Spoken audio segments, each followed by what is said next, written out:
The table is set. Bread is broken. Wine is poured. In this final meal, Jesus speaks of a new covenant, his body given, his blood shed. But betrayal sits among them.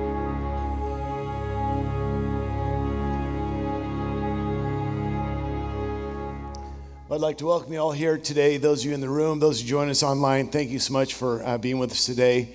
And as we've already said, our distinguished guest from Fulbright Seminary, so grateful that you are here and able to share this time with us and worship with us. And God bless you in what you're doing in your training for ministry. I believe most of you from Kenya, is that correct? Kenya and maybe Tanzania and such. So good to have you with us. Before we go any further today, I do want to acknowledge that this has been a very, very difficult week for my family and I, as our oldest daughter, Amanda, died. And most of you are probably aware of that by now. And just want to say thank you so much. The amount of prayers and love and support that we have received has been overwhelming. And so grateful for that. Would ask that you would continue to pray for us on this journey in the coming weeks and months. And would also ask that you respect our grief journey. We don't even know what it looks like. But do know that we're probably not interested in a lot of conversations and answers and questions and all that right now.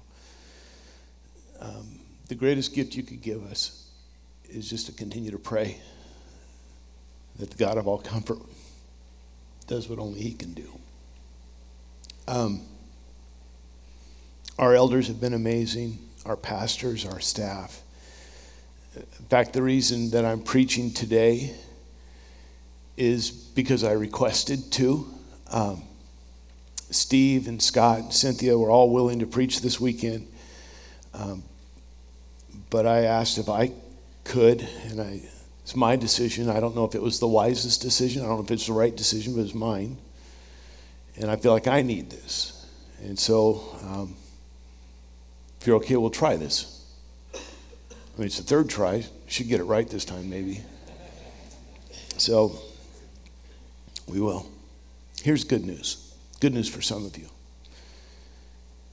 270 days until Christmas.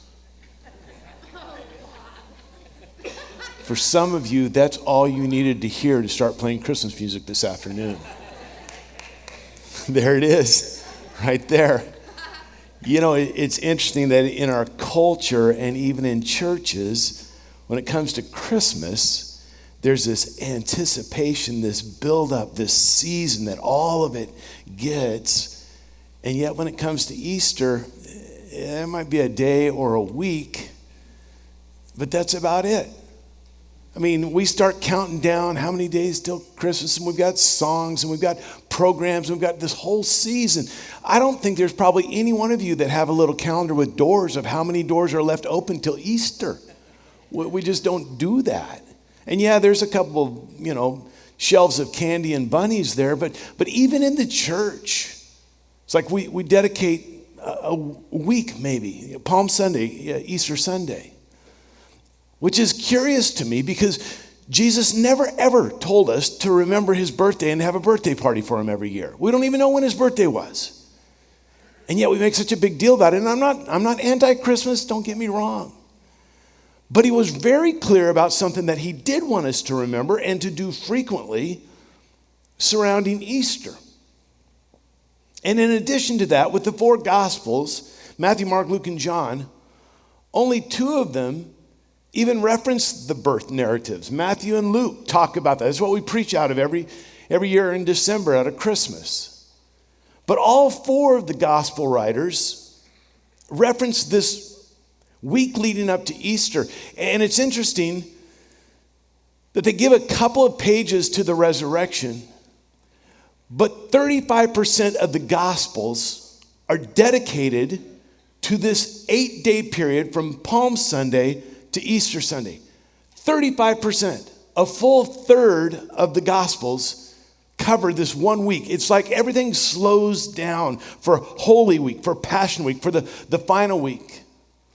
Philip Yancey, in his book, The Jesus I Never Knew, said that it's like this final week, these 8 days, this final week is the main story, and all the rest of the Gospels are kind of introductory comments that lead to this point.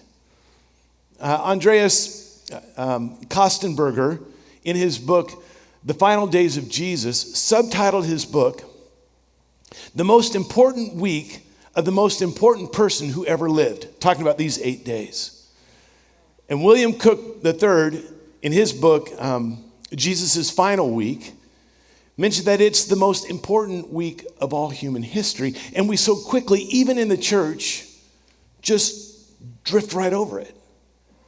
So we thought that this year we would extend this and give it a little bit more of a season to spend 4 weeks on this rather than just a couple. And not just in what we do in our weekend services here in Gathering, but we want to encourage you in your own life to spend some time anticipating, preparing for, thinking about, remembering what has happened leading up to the resurrection. And we've made a resource available for you. It's a 21-day reading plan, just lays out the next 3 weeks of reading through some of what happens in that last week. It's not exhaustive. It's got bits and pieces out of each of the Gospels chronologically taken there. And we'd love for you to read along with us. Maximum 5 minutes a day it will take to read these passages. But as we immerse ourselves on the weekends in this, that we would be living in this thought of what Jesus did for us as well. And those online and even here in the room, this is also available on our app and on our website. But we'd love to have you join us as we spend not just a week or so, but a season remembering the Holy Week, the Passion Week, the final week between Palm Sunday and Resurrection Sunday. And they're saying, Hosanna, blessed is he who comes in the name of the Lord. He is risen indeed. And there's a lot of things that happen in that week. I mean, on that week, there is the Palm Sunday parade, and they're laying down the branches, and they're doing all of that. There's this time where Jesus curses a fig tree, and it becomes this question of what's going on with that. There was the moment where Jesus goes into the temple and throws over the money changers, frees the animals, and says, this is to be a house of prayer, and you've turned it into a marketplace, just cleansing the temple. There's the plot to get ready to arrest Jesus. We're going to skip most of that, and we're going to spend our time focusing on the last half of these 8 days, the last 4 days, Thursday, Friday, Saturday, and Sunday. And here's what we're going to do. We're going to take 1 week to look at each of these days. So today we're going to look at Thursday. There's a little test for you. Next week we're going to look at, you guys are sharp. The following week we'll look at, and then on Easter we'll look at. So that's how we're going to do this. And what's amazing about these 4 days, Thursday, Friday, Saturday, Sunday, is that somewhere in church history we've added descriptors to them. We've added adjectives to them. We talk about Maundy, Thursday. Talk about Good Friday, Silent Saturday, and Resurrection Sunday. Well, as I mentioned today, we're going to look specifically at Thursday. And on that Thursday morning when Jesus woke up, a brand new day, mercy's brand new for that day, when Jesus opened his eyes that morning, he knew that he would not close his eyes again until he closed them in death finally on Friday afternoon. Luke records this in Luke 22, verse 7. Then came the day of unleavened bread on which the Passover lamb had to be sacrificed. Now, this was nothing new. This had been going on for 1,400 years. This was an annual tradition. This statement would not have meant a whole lot more than we do this every single year. Every year on this day, we sacrifice this Passover lamb. But this one would be different. The Passover lamb had to be sacrificed, not just a Passover lamb, the Passover lamb, the Lamb of God. And on that Thursday morning, there was only one person who knew what was going to happen. One person that knew that there would be a Passover lamb that had to be sacrificed. And so in this Holy Week, we look at Thursday. As I said, we refer to it as Maundy Thursday. The reason we say Maundy, Thursday, is it's kind of an abbreviation of a Latin phrase called mandatum novum, which means new command. Comes out of John 13:34, when Jesus was in the upper room with his disciples, and he said these words to them, a new command. There's that new command, this mandatum novum. A new command I give to you. Like they'd had a lot of commands, but he said, I'm giving you a new one, that you should love one another. And then he qualifies it. As I have loved you, so you must love one another. And they have no idea, even to the extent that they will see within just a matter of hours, of how much he would love them and how they are to love one another. But I get a little bit ahead of myself. Let's back up. John chapter 13, verse 1, it says this. It was just before the Passover feast. Jesus knew that the time had come for him to leave the world and go to the Father. Having loved his own who were in the world. And I just pause there for a minute. Don't go over that too fast. He has just spent 3 years with these 12 guys. At times they have been so frustrating. At times they've become so petty. At times they're so self-focused. At times they become so aggressive. At times they seem like they're so slow, but he loves them. And now, having loved his own who were in the world, he now shows them the full extent of his love, the full extent shown there in that upper room, but ultimately what would happen on the cross as he shows them the full extent of his love. So that Thursday night, probably around 5 or 6 p.m., they make their way into an upper room. And in their mind, they're just going through this as an annual thing. For us, it would be like a Thanksgiving dinner with a little more spiritual significance attached to it. But it's something they do all the time. They're going to have the Passover feast. But there's so much more that happens and takes place that day and that night in that room. In fact, this Thursday could be an entire series of itself. The disciples in that upper room again quarrel about who will be the greatest amongst them. And Jesus demonstrates to them what true greatness looks like, and it completely shatters their understanding and rocks their whole image of Jesus as Jesus wraps a towel around his waist, bends down, and washes their filthy feet, the lowliest job that anyone would ever do. In fact, by law, Jewish servants were not required to wash people's feet. And here their Lord and Master was showing them that servanthood, humility, this is the path to greatness. Jesus would teach the upper room discourse, John 14, 15, 16. He would say things like, I am the way, the truth, and life. No one comes to the Father except through me. That happened in that upper room. I am the vine, you are the branches. Remain in me and I will remain in you. That happened in that upper room. In this world you will have troubles, but be of good cheer. I've overcome them. That all happened in that upper room. He would predict that one of them would betray him. Peter would deny him, and all of them would desert him. John 17, he would pray the high priestly prayer as he prays, and he prays for his disciples, and then he prays for us, those who would become followers. And then in the evening, they sing a hymn together, and under the cover of night, they leave the upper room out of Jerusalem to the east, down the Kidron Valley, up onto the Mount of Olives, into a place called the Garden of Gethsemane, where he asks his disciples, would you just pray with me for a while? And he leaves 9 of them, and he takes 3, Peter, James, and John. And then he goes a little further.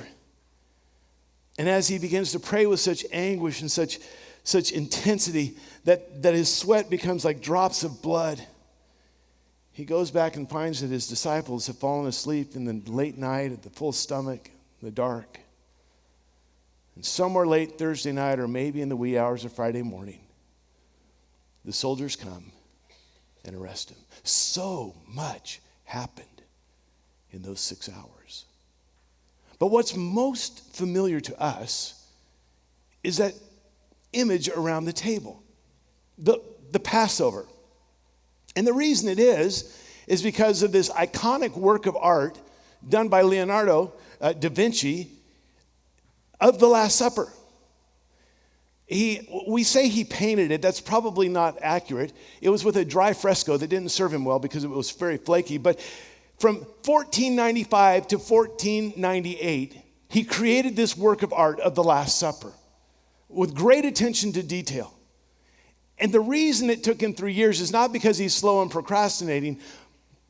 primarily because of the sheer magnitude of the artwork. There in Milan, in the convent, it was 15 feet high and almost 29 feet across. You don't frame this and put this on the wall. This is the wall. The whole picture that he puts up there. There in what was a convent of the Santa Maria della Grazie, Holy Mary of Grace, Saint Mary of Grace, that he would put this on the wall. It's an amazing thing when he paints this, when he creates this, it's not just a general depiction of the upper room in the Last Supper. It's a very specific moment, a very specific time in that evening, in that meal, that he wants to capture. What would that moment been like? It's the moment recorded in John chapter 13, verse 21, where it says, after he said this, Jesus was troubled in spirit and testified, I tell you the truth, one of you is going to betray me. That's the moment he wants to capture. That's the moment he wants to freeze in time. What must have it been like? The emotion, the anguish, the shock, the confusion, the outrage. What was going on? And that is the very second when they've heard someone is going to betray him. And what's going on with each of them? Now we could look at the picture, which is a beautiful picture, and we could study it, and that would be great. There's a lot of details in there. But today what we're going to do is we're going to look at something called a tableau vivant. That's French. Tableau vivant means living picture. We're going to look at the living picture of the Last Supper. And for many hundreds of years, no one was really sure which disciple was which in Da Vinci's painting until the 19th century, when one of his notebooks was discovered with sketches and names that he had written down before he painted this thing. And then we knew. So let me introduce you to Da Vinci's disciples on his painting. On this end, we have Nathaniel or Bartholomew. Most scholars would believe that that's the same man, just different names. And maybe you remember Nathaniel, that he was brought to Jesus by Philip when Philip came to him and said, Nathaniel, we found the Messiah. It's Jesus of Nazareth. And his response was so derogatory when he said, Nazareth? Can anything good come from Nazareth? It would be like us saying, Alger. I mean, it was just so derogatory. But when he comes to Jesus, Jesus sees him and says, now here is a true Israelite with whom there is no guile, with whom there is no deceit. And he says, you don't even know me. And he says, oh, no, Nathaniel, while you were sitting under the fig tree, I saw you. Next to him is James, son of Alphaeus. Over the years, church has given him the name James the Lesser, James the Younger, James the Little. Maybe because of his age, maybe because of his stature, most likely because of his prominence, to distinguish him from the other James that really takes a forefront throughout the Gospels. But you have James the Lesser. Next to him, you have Andrew, who early on had actually been a disciple of John the Baptist, was following John until John saw his relative, his cousin Jesus, and said, behold the Lamb of God who takes away the sins of the world. And Andrew left John the Baptist and began following after Jesus and another disciple as well. And John, his response was so beautiful. He said, I must decrease, he must increase. And Andrew had a brother as well, one of the 12. His brother was Simon Peter. And Simon, and Jesus said to him, you will be Petros, the rock. And on this rock, I will build my church. He's the rock. That's why he didn't do good walking on water. Simon Peter. And next to Simon Peter, you have Judas. And the crowd said, yeah. Enough said with Judas Iscariot.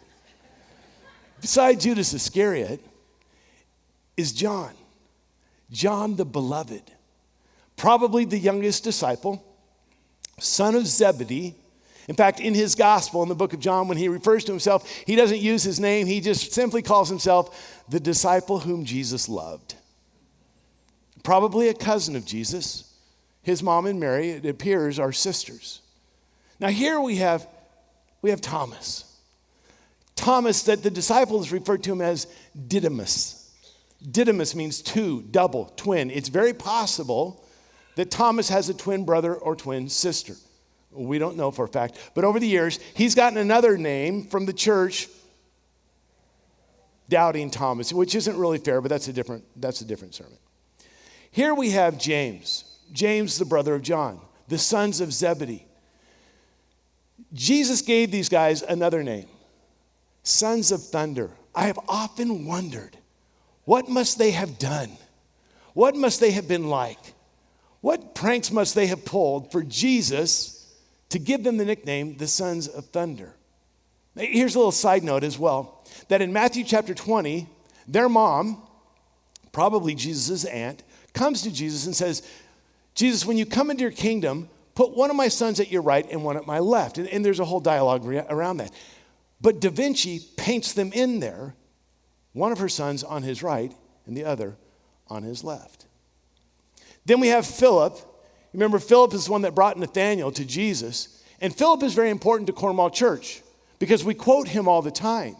When Nathanael said, Nazareth, can anything good come from Nazareth? Instead of arguing, you know what Philip said? Come and see. Come and see. That's where we got that, from Philip. Just come and see. Here you have Matthew, Levi, who was a tax collector. And it's interesting, he was schooled in Judaism, raised in a Jewish family. In fact, later when he would write his gospel, it was written to the Jewish people with a whole lot of references to prophecies in the Old Testament. He knew Judaism, but somewhere along the way, he began to side with Rome. He became a tax collector, and he was hated and despised by all of his brothers, not physical brothers, but brothers in Israel, because he would profit off them. He would work for the enemy, for Rome, and he would make money and rip off his own people. And Jesus calls him from his tax collector's booth. Then you have Thaddeus, or known as Jude, or some translations, another Judas, the same guy. And at the end, we have Simon the Zealot. Not Simon Peter, this is another Simon, Simon the Zealot. And it appears that he was very much anti-Rome, willing to protest, wanting to storm the castle, wanting to overthrow willing to lay down his life to let Israel become independent. And I find it interesting that Da Vinci paints this one who is so anti-government and this one who is working for the government so closely together at the end of the table. But here are your disciples. Now, it's an interesting thing that in this whole painting, Da Vinci gives attention to the number 3. As you see in the back, there's 3 windows. On each wall, there's 3 columns. He puts the disciples in 4 triads, 4 groups of 3, and the position of Jesus' posture is that of an equilateral triangle with 3 equal sides. Now, it could be a shout out to the 3 days that Jesus would spend in the tomb, but most likely it's a reference to the Trinity, the Father, the Son, and the Holy Spirit. And he captures at this moment when Jesus says, one of you will betray. And this triad, shocked, disbelief, outrage. Andrew saying, no, he's got his hands up like, no, this can't be. With this triad, you have Thomas with his finger in the air, as if to say, you tell me which one it is and I will take him out. Or maybe he's saying, do you really think this is the Father's will? I kind of doubt it. Thank you for getting that. Most likely, it's because he would be the one that says, I will not believe until I see the nail prints in his hand and I put my finger in those prints. And James, he's like, say it ain't so. And Philip saying, surely it's not me. Or maybe he's saying, my heart is just broken with this. And then you have this triad, different than the others. Everyone else is looking at Jesus. These guys have their own conversation going over here. But that's kind of biblical. In Luke chapter 22, it says the disciples began to discuss amongst themselves who it might be. Matthew probably hates this guy, or at least used to, and maybe this is accusatory.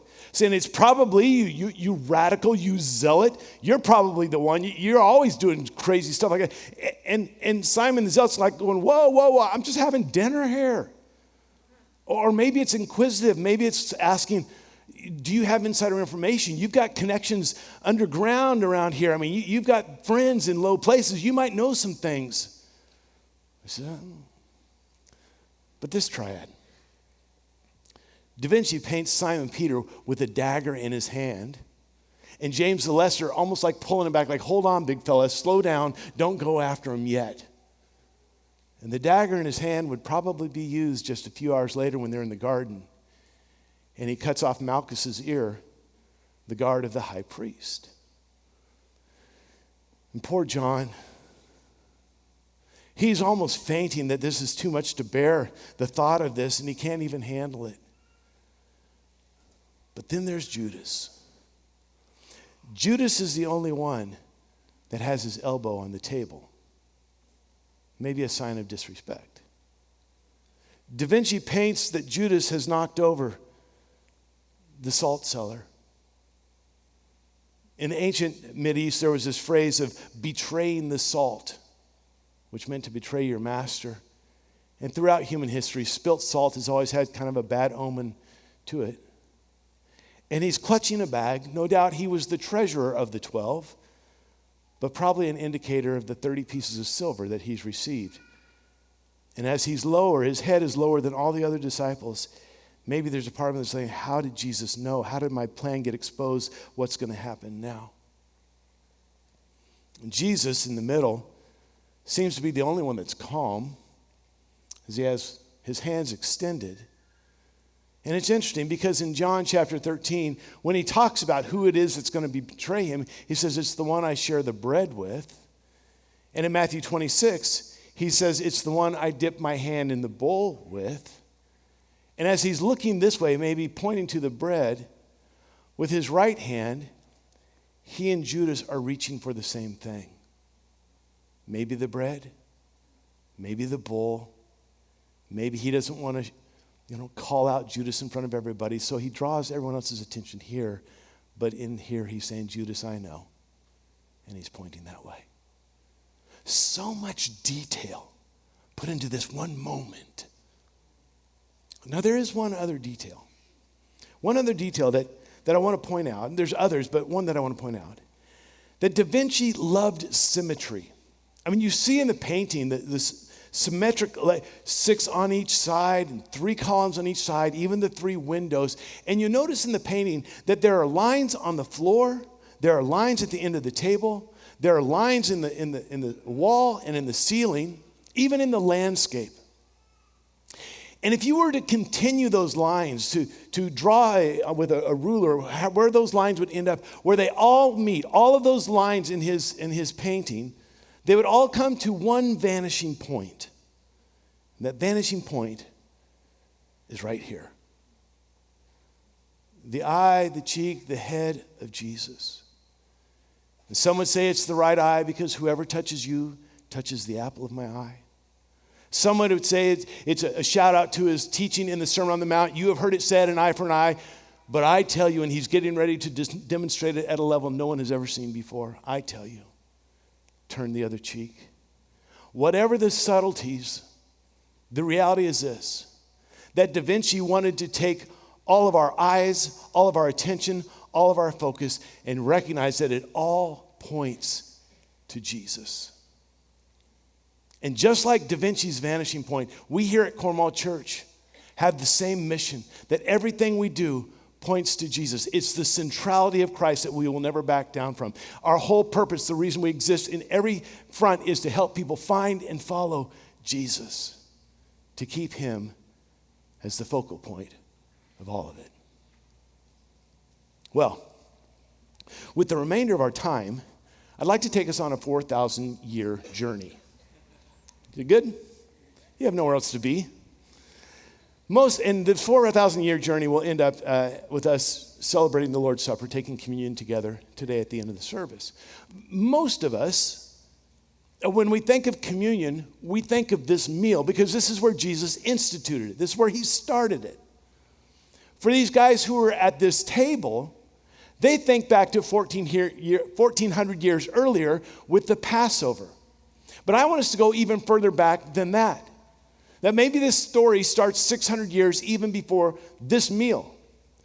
Because there's an event that happens in Abraham's life, probably about 2000 BC, that Abraham is going through. He's got this covenant promise from God, and there's an individual, a mysterious man, that shows up one day seemingly out of nowhere. We've never heard of him before and really don't hear of him again throughout the Old Testament much at all. His name is Melchizedek. And the name Melchizedek means literally king of righteousness. And he's given a title that he is the king of a city, king of Salem, Jerusalem, which means the king of peace. So here's this man whose name means king of righteousness, and his position, his title is the king of peace. And you see him for just a few verses in Genesis, and then you don't say, okay, there's one place in Psalm 110 that he's mentioned. Jesus never talks about him. Paul never talks about him. It's not until you get to the book of Hebrews that whoever wrote the book of Hebrews goes back into the archives and pulls Melchizedek back out in Hebrews chapter 5, chapter 6, and in chapter 7. And many people believe that this mysterious Melchizedek in the Old Testament is actually what is referred to as a Christophany. It's a pre-incarnate appearance of Jesus, that it's actually Jesus himself before, because Jesus is eternal, that Jesus decides to show up eternal in this moment.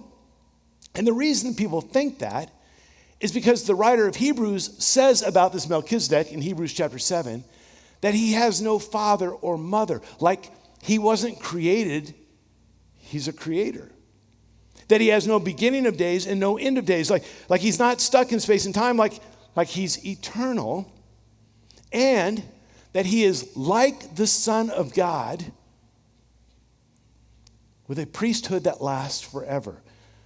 That's King of righteousness, King of peace, creator, eternal, ongoing priesthood like the Son of God. Sounds a bit like Jesus. Well, he shows up with Abraham in Genesis chapter 14, verse 18. It says this: Then Melchizedek, king of righteousness, the king of Salem, king of peace, brought out, this is interesting, bread and wine. He was priest of God Most High. Now, I can't say this emphatically, but isn't it curious that this man shows up, this king of righteousness, and what he decides to serve is bread and wine? And what if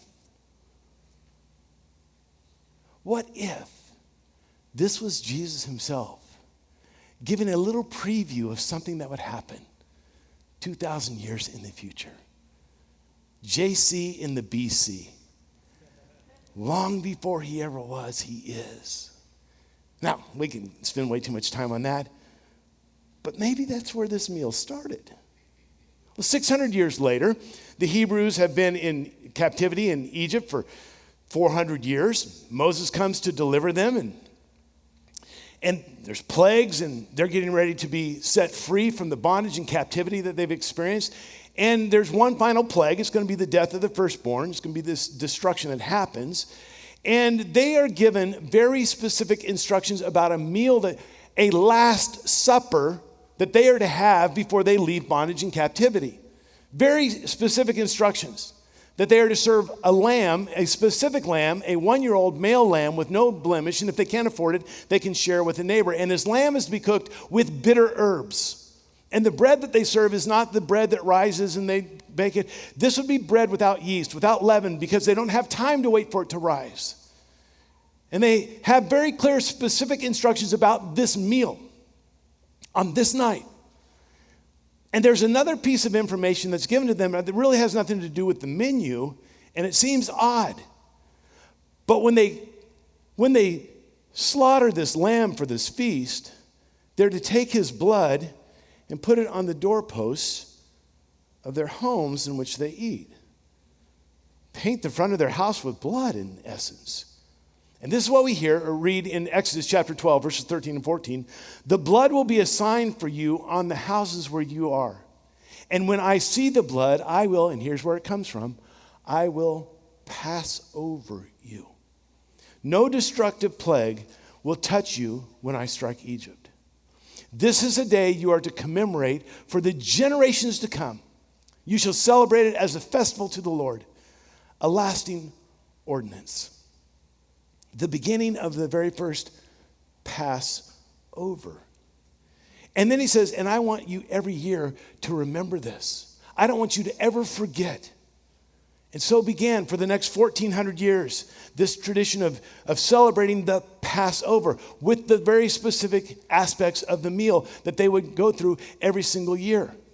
And the tradition was, as the meal was prepared, the youngest, usually the youngest son, would say, Father, why is this night different than all the others? And he would begin to tell the Exodus story.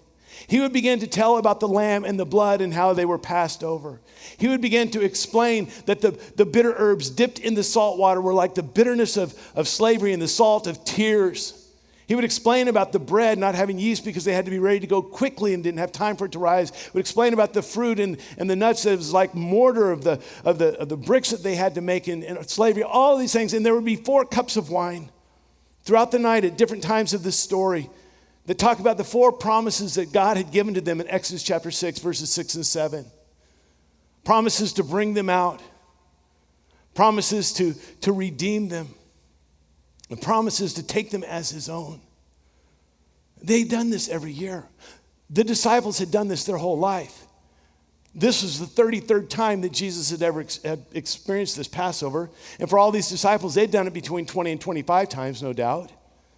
So they gather together, and they know how this goes. And it's probably John, the youngest, who says, Rabbi, why is this night different than all the rest? And he has no idea what he just asked. He thinks he's just doing the script that they've always done. But this night would be different than all the rest.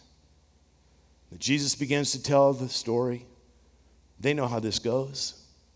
They've done this year after year after year. When he would talk about the lamb, talk about the bitter herbs, talk about the bread, how quickly they would have to make it. And then we read this in Matthew chapter 26, verse 26. While they were eating, Jesus took bread, gave thanks, and broke it. And he gave it to his disciples.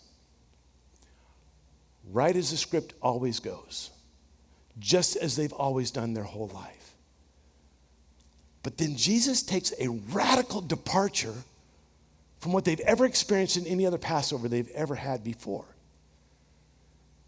He takes the bread, he breaks it, he gives it to his disciples saying, take and eat. This is my body. No, wait a second. That's not how this meal goes. That's not how the script goes. We all know this. Jesus, you know this. Take and eat. This is my body. Here he goes again. He had said something like this when they were in the synagogue in Capernaum. You can read about this in John 6, when he talked about how the forefathers had bread from heaven, but they still died. But there's a bread from heaven that's coming that would give us life. And then he goes even farther and he says, I am the bread of life. I am the bread from heaven, which seems so blasphemous. But it got even more weird when he said, my flesh and my blood is true food and true drink. And if you will eat my flesh and drink my blood, then you will have life. And many of his disciples said, that's it, you've gone too far. And they quit following him after that. This seems like a repeat of that all over again. The confusion of his disciples. This doesn't make sense. But then he appears to get back on script. Verse 27, then he took the cup, one of the cups. Probably going to talk about which promise this one represents. He took the cup, gave thanks, and offered it to them, saying, drink from it, all of you.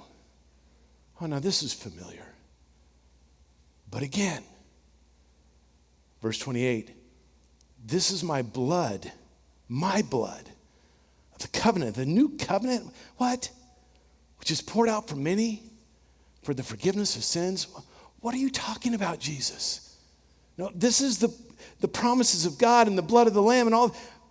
But this is your blood and your covenant and the forgiveness of sins. And Jesus had dropped hints over the last 3 years. In fact, at the beginning of his very ministry, when Andrew left John the Baptist, it was because John the Baptist did point out, behold the Lamb of God who takes away the sins of the world. There had been little hints along the way. But this just didn't seem to make much sense at all. And what's amazing, as these guys are having this Last Supper, maybe, just maybe, for the first time, it's like a veil has been lifted and they see things differently. And for 1,400 years, this had always pointed back to something that happened in Egypt. They always remembered what was. But suddenly, it's becoming clear, coming into focus, that it really all points to Jesus. That yes, there was a sacrificial lamb. And yes, it was blood. And yes, there would be a Last Supper, the last time of slavery and bondage that would open up freedom. And for 1,400 years, they've been looking back. But Jesus said, while we always look back, do you not realize that all of that pointed to me and what it would truly be? That for all of those years. So he says to his disciples in Luke, he said, I've eagerly desired to eat this Passover with you. This juxtaposition of the joy and the eagerness and the heaviness and the burden that he carries. In Luke 22, verse 16, he says, for I tell you, I will not eat it again until it finds fulfillment in the kingdom of God. This would be the Last Supper. The Last Supper he eats before he's crucified. The Last Supper he would eat with his disciples before all this. The Last Supper. But it would be the last time this Passover would only point backwards. Because now it will find fulfillment. From the very beginning, it was all about commemorating. The commemoration of what had happened. And Jesus said, but it's the consummation of what is happening. Not just in our history, not just for the Hebrews, but for all the world. Of what I would do to give my body and my blood. The last Passover, the final day of atonement. Now, that gets us 2,000 years through this 4,000-year journey that I told you we were going on, and I have a minute and a half left. So let's fast forward. Fast forward 2,000 years to today. Right now. Us in this room. We fast forward, and let's make it not just theologically accurate, which it is. Not just historical, which it is. Let's make it personal. And just like Da Vinci's painting that has the vanishing point at Jesus, let's make sure that we keep that in mind. In Hebrews chapter 12, verse 2, it says, let us fix our eyes, the vanishing point. Let us fix our eyes on Jesus, the author and perfecter of our faith, who for the joy set before him endured the cross, scorning its shame, and sat down at the right hand of the throne of God. Let's fix our eyes on Jesus. Let's have him always be our vanishing point. Have us always drawn to him because of the joy set before him. What was that joy? The obedience to the Father? Of course, when we walk in obedience, there's joy. Was it fulfilling the purpose? Absolutely. This is why he came. Was it bringing glory to the Father? Yes. He says, this is what I am all about. Was it the forgiveness of sins? Yes. The right relationship? Yes. But what if it's something even more personal? You remember who's sitting here? The disciple whom Jesus loved, right next to him. Did you know that every single one of us is the disciple whom Jesus loved? And that the joy set before him was the joy sitting beside him. That what caused Jesus to be willing to do this is that you and I could sit at his table, share in the joy of the fellowship with our Savior, to not just remember something historically and not just hope for something eternally, but to live in it right here and right now. To have a Jesus who walks with us in the joys and in the sorrows of life. In the bright of day, in the dark valleys of death, and questions and doubt in every aspect of our life. That we are the joy set before him, and he would do it all over again. So let's wrap it up. 1 Corinthians chapter 11, verse 12. It says this: "For whenever you eat this bread and drink this cup, you proclaim the Lord's death until he comes." You proclaim the Lord's death until he comes. Yes, you look back on what he did, but you also look forward to the day when he will set all things right, when every tear will be wiped from our eyes, when death will be conquered, and the way he created things to be will be. So we take this with joy, even in the hardships. So today we're going to close with communion, and there's 4 stations around it. The worship team's going to lead us in some songs. And during this time, you're free to just go, and you don't have to wait for everybody to be served. This is what I want you to do today.